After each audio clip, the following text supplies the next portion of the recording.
I remember going to work and saying, oh my God, I don't want to live like this, because I felt like I was in jail. I had almost 300 people working for me, made more than $40 million, impact lots of people. But what I felt inside is that I was lost. It hit me like, my God, my whole identity is tied to numbers, to performance. I was working for the money, not for the service. Oh. And everything changed. And it was not good. I expected it to be somebody saying something to you or even you kind of reflecting, but it's actually the money itself that taught you the lesson. We posted and no one liked it. I think it's encouraging for me to hear that, because seeing where you are now and saying like, hey, my first swing was a miss. In this episode, I got Gaby Gonzalez. She's going to talk about leaving her miserable job, which I know so many of you can relate to. She's going to talk about falling on her face, which all of us can relate to. And she's going to talk about building a $40 million business, which a lot of us want to relate to. But she also is going to talk about how she lost herself in the process and what she had to do to find her way back to true fulfillment, meaning, and alignment. I'm super excited about this episode. Please share it with somebody you know will benefit from it, and let's get into it. I'm here with Gaby Gonzalez. She's the co-founder of Niños de Ahora. It's a Spanish language platform for conscious parenting as well as family development. She's developed this to have over 7 million followers. She's reached over 30 million people through free courses. She's trained more than 100,000 students, and she's helped develop 3,000 plus parenting coaches. Like, she's simply amazing. She's a leading speaker and mentor, and she has an honorary doctorate recognizing the work that she's been doing. As you're at this place where it feels like at least some level of arrival, like there is some things going really, really well for you, and the systems you have in place, but also the meaningful nature of the work that you're doing. I'm curious about where you started. Well, I started the path, like the common path, go to the university, college, and then graduate and go to work for a really good company. So I did it. I was working in Swiss Re, which is a reinsurance company in Switzerland. So I was in Switzerland. And I remember going to work and saying, oh my God, I don't want to live like this, because I felt like I was in jail. And can you imagine? I was living in Switzerland. I'm a Mexican. So it was a dream come true. But I didn't feel free, and I didn't feel like I was living my dream. I was living someone else's dream. So I came back to Mexico, and I didn't know what to do. I was 20 something, and I was lost, like, what did I do? I mean, I quit a super great company. And then I said, I don't want to do this anymore. So I started giving lectures in schools and, working one-on-one with people. And it was pretty hard at the time, because I couldn't even pay my bills. So I was like, what did I do? I was living in the glory, and now I'm doing this by myself and I don't have a clue. And then I met my husband, and we kept on doing what we felt that was the way as entrepreneurs.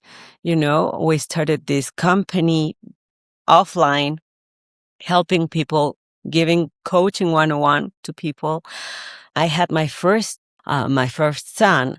I remember saying, I cannot do this anymore, because I am teaching parenting, but I'm never here, because I have to go to the radio. I have to go to the TV show or whatever. I have to go to schools to give lectures, but I am never with my son. So I feel incongruent. There must be a different way to do this, to do something as well with my time, because we were barely doing it. It was a surviving mode. We were surviving. So, In what way? Like financially, or just and the time? Is it both of those things? Both. As a mother, I was like, I've never had time. And financially, we were never had enough. I remember when I said, let's do something in Facebook. We didn't have smartphones by that time. My husband, we didn't have a smartphone at home. So we said, okay, well, let's do something in Facebook. But, oh my God, it seems so hard. what do we do? Can you imagine? Yeah. I think it was like 12 years ago or Okay, that more. was going to ask the year. So 2014-ish. Maybe 2013. Okay. Yeah, by the end of 2013. So we started that and we posted and no one liked it. That is so encouraging. Yeah, because we didn't know what It's we were encouraging. doing. I think it's encouraging for me to hear that because seeing where you are now and saying like, "Hey, here's the first my first swing was a miss," essentially. You know. Yes. Well, my mother liked it, and my mother-in-law as well. No, it was awful. I remember for a couple of months, like, oh my God, what are we doing? It didn't work till our first post that reached 1,000 likes. And we were like, what happened? Yeah. We didn't know what we were doing, but we opened our eyes at that time. I remember like, okay, there must be something that we did here different that people liked. And we started something that was listening to our audience This because we was don't listen that. this was one of the crazy parts that when I heard you talking about this part. I love this actually because it's when you explained it, when I heard you explain it the first time, it was so simple and so straightforward. It kind of took people off guard. They're like, "Wait a minute, how do I do that?" And you're like, just so go talk, please talk about that. Sometimes as a professional, you love what you have in your mind because you know your stuff. So you're in love of your science, you're in love of your message, you're in love of what you want to do. But you don't listen to the people and their needs and what they want from you. So, yeah, I was making that mistake because I was talking from the professional point of view, but not like, okay, hey, I'm a mom and I'm a disaster as well. And I am like you, you know? And sometimes I feel tired and sometimes I feel this, and that. And I started to connect with the audience. And when people connected with me, I started to build trust. So that was really important. And from that day on, I kept on posting things that were r- relatable from them and also relevant for my audience. So you went from being the way that I think about this, you kind of went from being the professor that comes down from on high and shares all these wise things to being a practitioner. I'm one of you and I've learned some things. So I understand your language. I'm speaking your pain points. Like I know you because I am you. And let me share some things. That's kind of what you're describing, right? Exactly. I'm not only know you, I live inside your head because it's my head. So I know what you're suffering, I know what you don't tell anyone in silence at night. So I had this voice and I will speak for you. That was our first, like, yay, you did it right. And I don't know, maybe a couple of months later, we had 10,000 followers and then 100,000 followers in the first year. But we didn't know how to make those followers buy us. Yeah. Because I remember the first time I said, okay, you liked what I share. You like our blogs because by that time it was only blogging, in Facebook. There was no streaming. There was no anything, no videos, no audios, no anything. And I remember like, hey, we're going to have this event. Would you like to come? No, thanks. Why?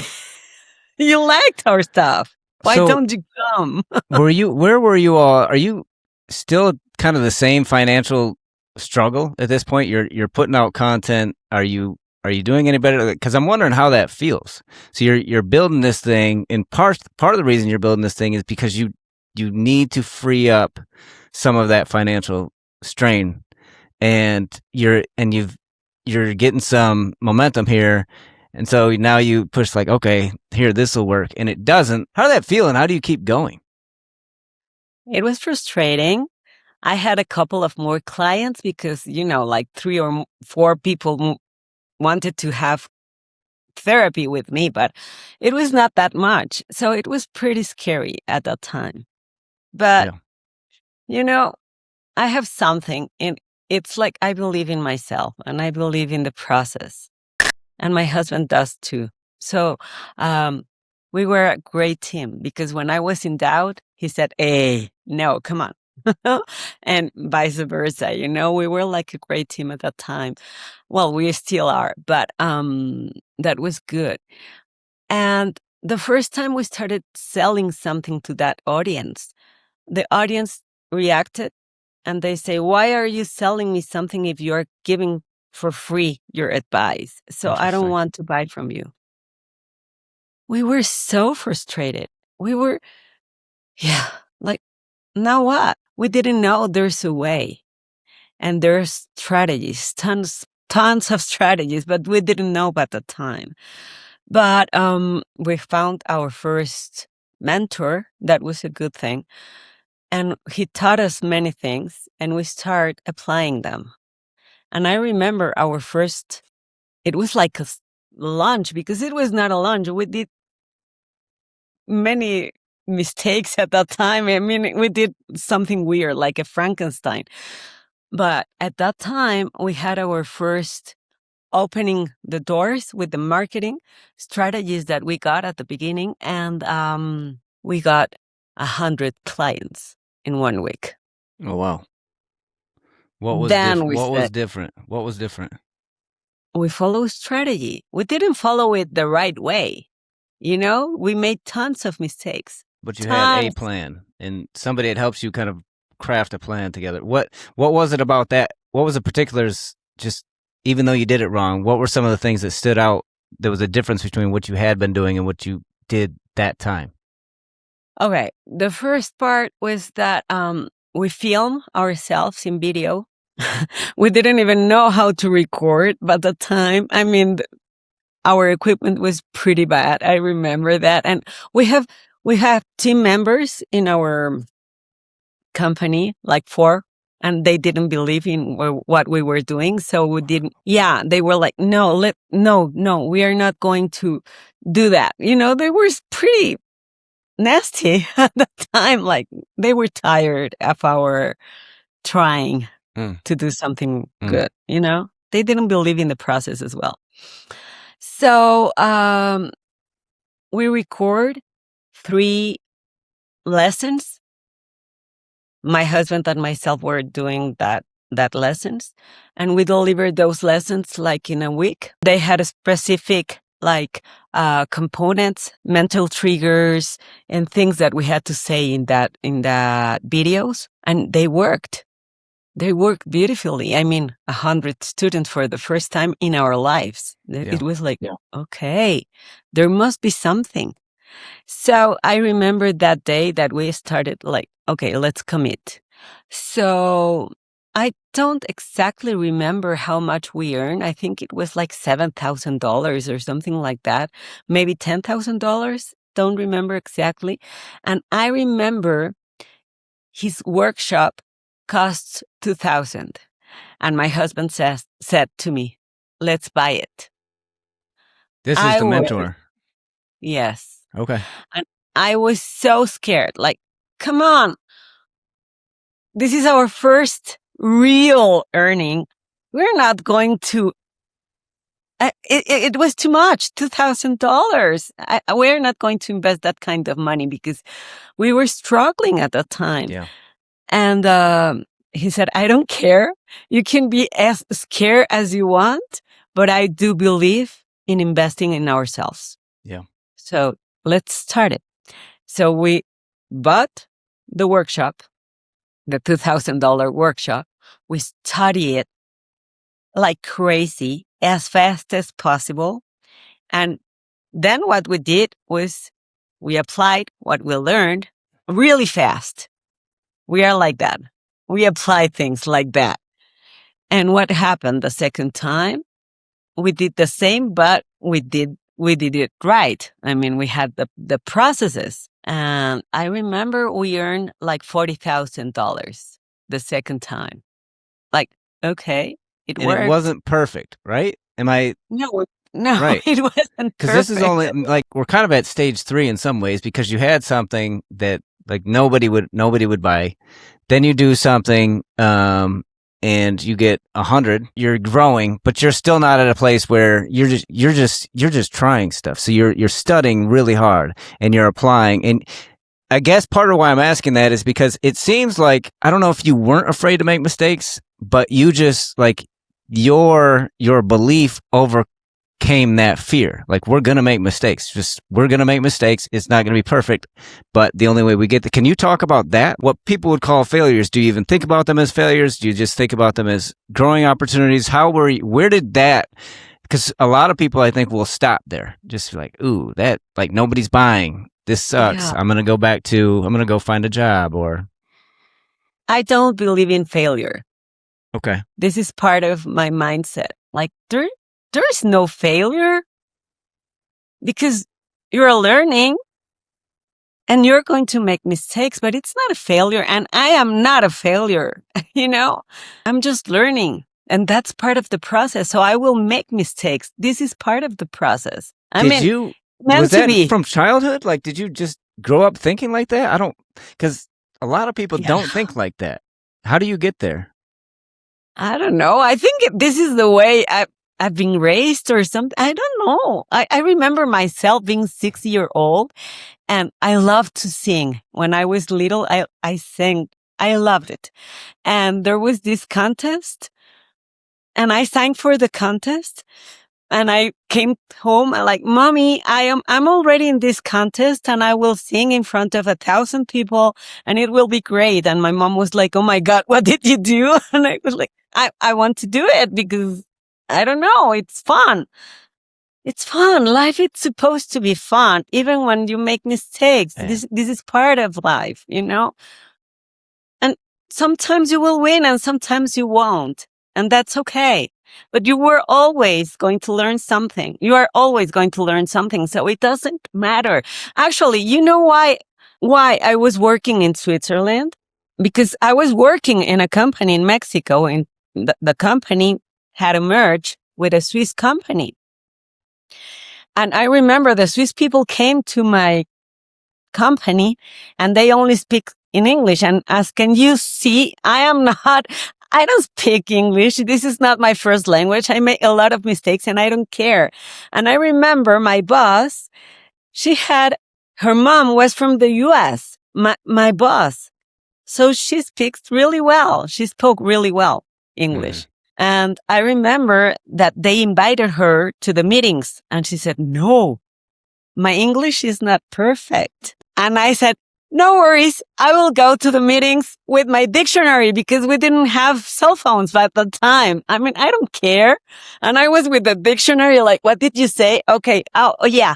This is what you want to say, And that's why they said, okay, we are going to open positions to have an international assignment and you're going to Switzerland. So I went to Switzerland, but this is part of the mindset. Like, you know what? Life, it's supposed to be like that. You are going to learn and you're going to learn by mistakes. This is part of life. So yeah, I made lots of mistakes, but also I did something good because, we sold like $40,000 in the second launch. And it was like, yay, we did something good. We have tons of students. I don't know what to do with that because we didn't have the team to support all of that, but we were learning by the time.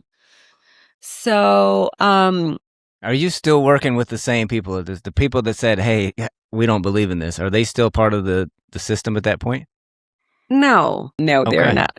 Something that happened that I learned in the process is that the team that take you to, I don't know, maybe $200,000 is not the same team that it's going to take you to 7-figure business. It's not the same team. And the team that takes you to the 7-figure business is not the same team that it's going to take you to multiple 7-figure business.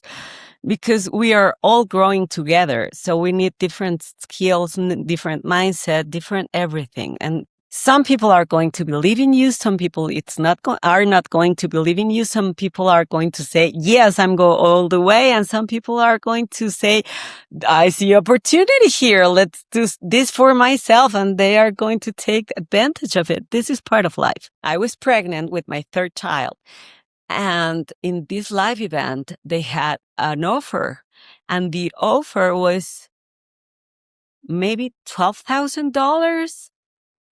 And I remember I took the credit card, and I said, no, you won't buy this, because it was a lot of money to invest in that. It was a commitment. And my husband said, of course, we are going to be part of that. I don't remember the name of the club, but it was a club of like mentoring thing. And I was super scared of invest. I was scared, like, because at that time we had a team. So we have to provide by the team and for ourselves. So like, no, we're not going to spend. And we did it. And that was the best thing that we could.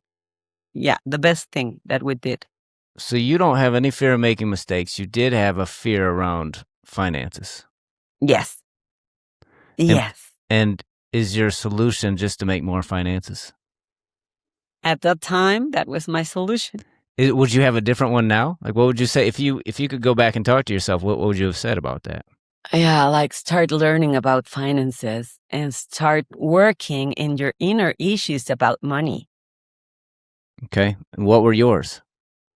There's never going to be enough, and money goes fast. Easy comes, easy goes. That was my mindset. So I had to work on it, because that was part of what I lived when I was little, So I was really scared about that. So that was kind of ingrained in you just from your childhood experience. Like, hey, there's scarcity. Yeah. And I didn't even realize that I had that in my mind, Okay. So I had this huge drive, but at the same time, I was scared all the time of losing the money. Yeah. Learned from finances as well, because when you start a business, you're not just doing your message or your service. You have to learn everything from leadership, everything from finances, everything. And finances is really important as well. The numbers that you've done are crazy, because you talked about 40 and then you mentioned 7 and 8 figures. Can you tell us a little bit about the numbers that you've done, just so people have an idea of what you're talking about here? And then I want to ask you a follow-up question on your thoughts around the money. Yeah. When we were in this mentorship, I remember they said, okay, there's a BIP club, this is like the Plat Plus community. But in order for you to be in the Plat Plus community, you have to earn 7 figures a year, and you have to be chosen. Even though you do 7 figures, you are not going to be like, hey, you're in. No. So we committed to earn our first 7 figure a year. And I think it was in our second year of doing this. Yeah, it was in our... Okay, what happened here? That was weird. Okay, good. Okay, so yeah, we earned 7 figure by the second year.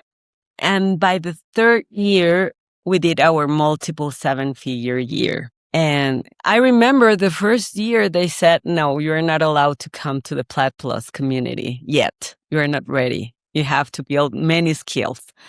So by the third year, we were in the Plat Plus community, and we learned a lot, not only about businesses, but, mindset and many other things. And that was a must. If you want to build an empire, you have to be surrounded by people who already did that. So that's what we did. Mm-hmm. So you, like, mentorship and learning has been like a huge part of your talk. I mean, it doesn't seem that you've been slowed down. Like you've every time you meet something that's challenging, you're just like, okay, this is an opportunity to learn. And this is an opportunity to grow. And then part of that, so it's been finding stuff on your own. It's been working with mentors. I'm curious around money. How do you view it now? And part of the reason I ask is because I think a lot of people, if they're thinking about, hey, I don't love what I'm doing, and I'm not making enough money doing it, or they're doing something that makes enough money, but they don't feel fulfilled. I think sometimes there's this idea that I should go into this particular thing because it makes money, and then they get there and realize, like, I actually don't enjoy this.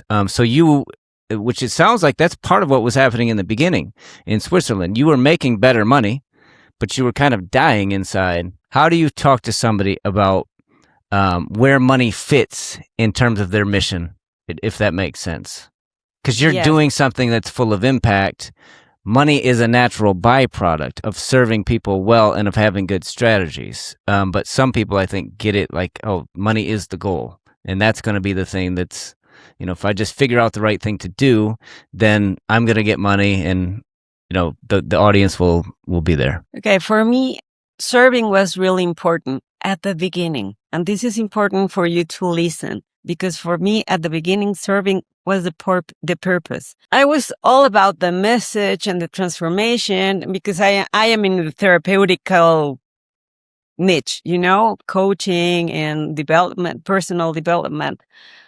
But what happened is, after a couple of years of doing that, we started to win tons of prizes and tons of recognition and tons of everything. I mean, I was walking in the street and people stopped me like, can you take a picture with me? Can you please? Oh my God, I love you so much. You've done so much.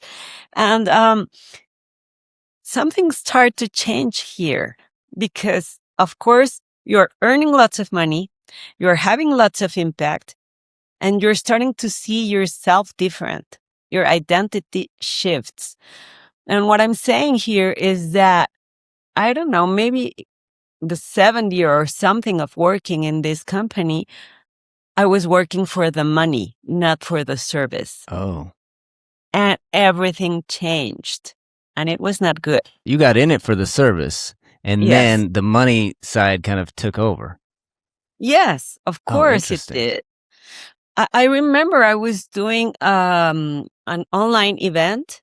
I had 1,000 people in that event. But exactly at that time, I received a prize, and the prize was in Milan. And I couldn't attend the prize because I was giving the live event. So my husband and my son went to that event. And I remember it was like, oh my God, only, 25 people in the world received that prize. Can you imagine the size of the prize? It was like a huge thing. I was giving the event, and I was expecting during that event to sell more than, I don't even remember, 1.5 million or something like that. That was supposed to happen in that event. And I was so focused in the numbers, and I was not that focused in serving the people, that I totally lost what I was doing. Wow. Because, part of my mind was in Milan with my husband and my son, and the other part was in the event. But I was supposed to be doing that money because they were giving me a prize in Milan while I was. Do you understand what I'm saying? It's like, I am supposed to fit a mold. Yeah. So I totally forgot what I was doing. I totally forgot about the people. I totally forgot about my essence. I got lost, and that was huge. And this is important because this is part of the path as well. But people noticed that as well. Like, what's going on there? Like, there's no soul in the process now. They're only selling me. Oh, your audience noticed. The audience noticed. Yeah. I noticed. It was. I didn't. How did you myself. correct? Well, like, what was when did the light bulb really go off and you said, oh, this happened? Like, that event. that was the event. That was it. Yes, because instead of selling 1.5 million, I sold maybe $60,000, and it was a huge, turnover of it. It was awful. I think what's crazy to me is that to me, I expected it to be somebody saying something to you or even you kind of reflecting, but it's actually the money itself that taught you the lesson, which I did not expect. Yeah, well, numbers don't lie. Yeah. Numbers are old. Numbers, they're like they are. And for me, that number reflects something. Like, you're not relevant anymore. You're not connecting to people. People Yes. don't want what you're giving. You're not there. To me, that was a conversation. Like, you were lost somewhere So in the process. how do you, in hearing you say that, the question that comes to mind is how do you not tie your value to your earnings? Because it almost sounds like that's what you're saying. It's like, hey, if you're not making enough, then that means you're not relevant. And I don't think that's exactly what you're saying. But how do you how do you not make who you are, how you view yourself connected to how much you make? Actually, I was in Peru in a retreat when just exactly what you said, you hit me like, my God, my whole identity is tied to Mm. numbers, to performance, to something that it's not yourself. That's not your essence. That's not who you are. This is not important. I mean, it's important because you have to live, and that's a consequence. But this is not who you are. You got lost in the process. Yeah. So it was pretty painful to see myself like I don't recognize myself anymore because I don't Yeah. like this version of what I did. Obviously, I love money and money is sacred. And now I see it that way. Like, I am sacred and money is sacred as well. And the service that I do is sacred. And I don't see myself anymore like tied to the identity of performance. But at that time, yes, I did. Everything just shift a little bit. Yeah. Yeah. No, that's fascinating. When I came back from Peru, I wondered, like, how much is enough? What do you want in life? Who do you want to serve? Why do you want to serve them? And not tied your results to the money, because money will come and it's still coming. I know, but in a different way. So I'm it not is. So pushing. it's tied to Go ahead. Sorry.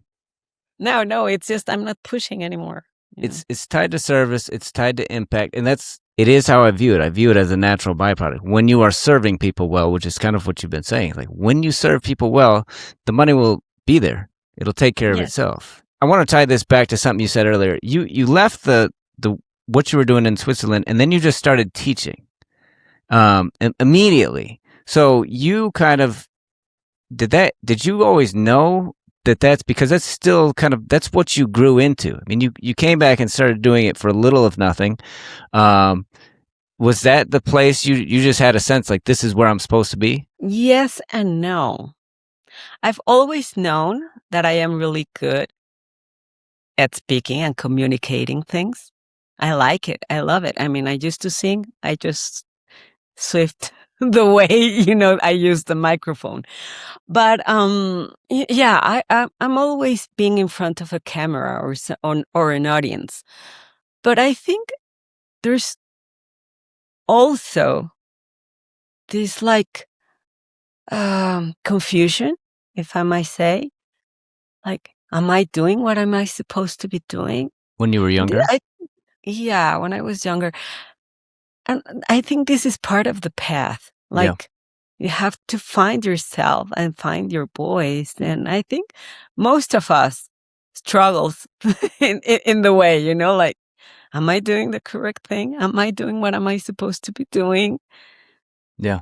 But for me, it's like, I used to enjoy being in front of a mic and an audience when I was a kid. I just translate that into my adulthood. Like, I enjoy giving a message. I would love to hear like your thoughts on the impact, like on fulfillment in general, because I think so many of us are doing things that we don't feel fulfilled in, and I think oftentimes it is tied to the service and it is tied to the impact. We're doing something that, in many cases, anybody could do, and it just doesn't fit like what we personally have to give to the world. So you're operating at a place where you're very good at what you do, and you're reaching a lot of people, and you're impacting just layers and layers. I'd love to hear like, hey, imagine you stayed in Switzerland and did the thing versus now? Like, what's the difference in the impact and the fulfillment that you have based on the choices that you've made?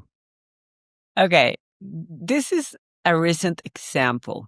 I remember maybe last week or something, you sent a message to me like, "Can I interview you?" And I said, "Yes, let's do this." Yeah. This is part of service, you know? It's like, why not? If I can, I will. If there's in my way, I choose to say yes because this is part of my path. It's part of because I know this that we are doing, it's going to impact someone. It's going to open the heart of someone or the eyes or the possibilities of someone saying like, "Oh my God, I can do this as well." And this is part of the service. You don't know who you are going to impact if you open your mouth, if you Yeah. open your heart, if you say Yeah. yes. And so you just And you being able to change people's lives is part of what gets you up and going and doing these things. yeah, I remember once I was in a New Year Eve. And, in Mexico, we have this tradition of eating grapes, 12 grapes at 12 o'clock. Okay. And I was eating my grapes and I was just asking for trust. I didn't want a car. I didn't want a house.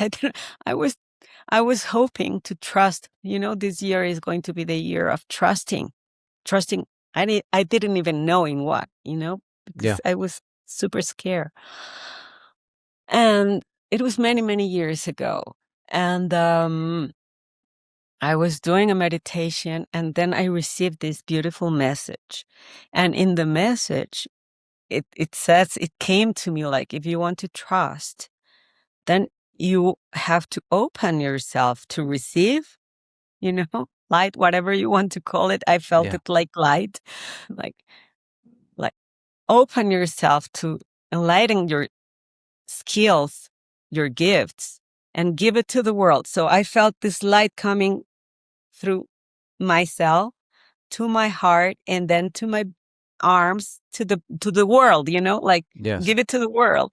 And I felt so full of love and light and expansion. I wanted to give this to the world. Like, oh my God, I feel so blessed. I want this blessing to give it to the world. And I remember feeling it and giving it to the world. And what happened at that moment was like this same sensation, like the world was receiving it. Mm-hmm. And at the same time that they were giving it back to me. So I receive it from the world to my heart and to God. And I remember that sweet voice. Maybe it was my imagination, maybe not. I don't care. But it was so beautiful. And I remember that voice saying to me, if you want to trust, you have to live from here, giving and receiving. That's trust. Because when you give, you receive back. Yeah. That's it. Yeah. Yeah, for me, this is it. Like, this is part of life, like giving and receiving and building trust. This is service. It reminds me of there's a scripture verse that says it's better to give than to receive. And what's ironic about that is that when we give, we also receive. Kind of just like how you said, like we see the impact, and there's something really unique about touching someone's lives and seeing transformation. Mhm. That's hard. It's like watching somebody open a present that they really, really want, that's really meaningful to them. When you think about the impact that you want to make on the world, what's the biggest impact that you want to make? And is that where you are now? Are you still kind of looking to expand and to do something different? How do you want to leave this place? Because it kind of ties right into what you're just saying. It's the giving and the receiving. Okay. I think the next step for me is to be open with people about what it takes for you to heal when you feel like everything fall down, when Mm. when you start losing faith in yourself. Why do I want to do this? Because in the process, what I was telling you, in the process of building this empire, because it was an empire, I got to tell you. I mean, I had almost 300 people working for me, made more than $40 million, impact lots of people. But what I felt inside is that I was lost, Mm. and I did things wrong. So I remember a moment when I said, oh my God, I made so many mistakes in the path. I hurt people. I did some things that they were not good. When I felt this in my heart, then I remember, I had a moment in life, like maybe 10 years ago, that I have a near-death experience.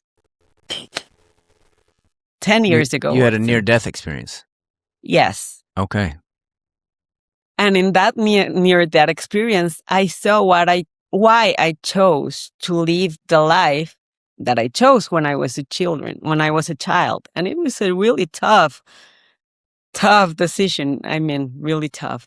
So I saw like, okay, you had like trauma when you were a kid, and now you have to heal it so you can heal many other souls.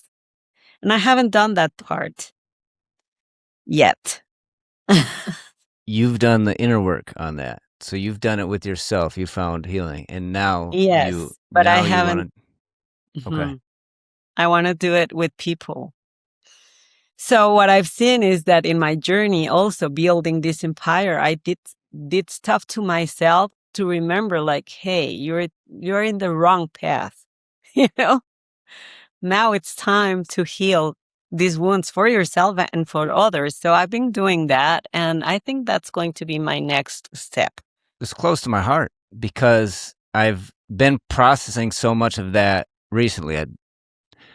I wouldn't say I had a near-death experience. I had things that I felt like should have awakened to me earlier. So I experienced trauma in childhood, not to the degree maybe that it's just different. Everybody's is unique. And then there were a couple things that happened when I was an adult, including getting shot in the chest. And that's one of the things, like in the movie, you see people like, oh, their life flashes before them, and then they kind of change and become a new person. And I realized, I thought at the time, I was like, oh, this would be a good way to die, because I lamented life. I was so overwhelmed by life and just had such a dark outlook. And I had just had a kid. And so his little fat head popped up in my mind. And then my second born popped up in my mind. And my firstborn popped up in my mind, kind of in a succession. And then Simone popped in my mind. And I just realized this last week, I never popped up in my mind. I was not a person to live for. I wanted to live. Like, it was that moment, like I wanted to live, but I didn't really want to live for myself. I just wanted to be alive so that my kids didn't have a loss.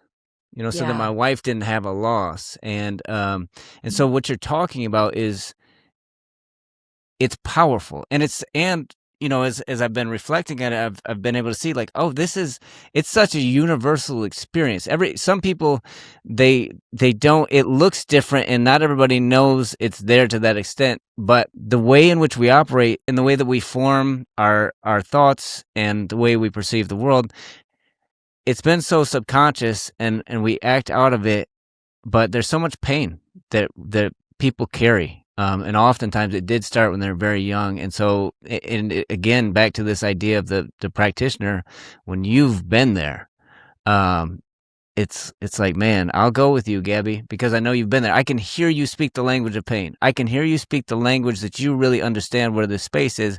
And so if you're telling me that you know that and that you found a path out here, like, I will pay you to take me, and I think that that's the thing, as I think about what it means to really find your sweet spot in life. That's a key part of it. And when you touch the core, like, there's layers and layers that people have. And so I'm excited about what you're doing next, because it's such a powerful thing that, like, literally everybody would benefit from. So thank you. I'm looking forward to it. I'm going to be tuned in. People that are looking to get more of your content and more engagement from you, where can they find you? Okay, everything is in Spanish though, but Okay. they can find me in Niños de Ahora. So Niños de Ahora meaning children of today or something like that Yeah. in Spanish. That's my social media, and I have another social media that it's not about parenting. It's also about myself, and it's in Spanish.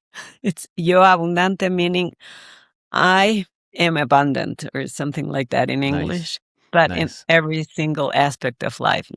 Thank you so much for this. I'm very grateful. Thank you, Steve. Thank you. I really appreciate you being here. And if this added value to your life in any way, please consider liking, sharing with somebody that you know will benefit from it, and following for more. See you next time.